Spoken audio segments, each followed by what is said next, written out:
ఒకప్పుడు కష్టప్పుడు వరుణదేవుని గోవుని వారికెళ్ళాడని గురువు గారు నీ గోవుని మళ్ళీ నీకు ఇచ్చేస్తాడని గోవుని దోరికెళ్ళాడు. గోవుని దోరికెళ్ళిన తర్వాత వసుదేవుడు కోర్మవతారములో అవుని ఉన్నాడు.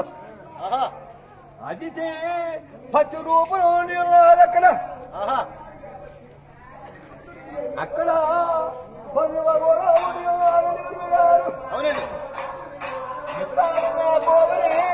యువతం మానేస్తున్నాడు. అక్కడ యువతం మానేట నా గోవుని ఎవరేది కాబట్టి నా గోవుని ఎలా బంధించావో గోవునైతే దాని వారు ఇచ్చేది ఎందుకు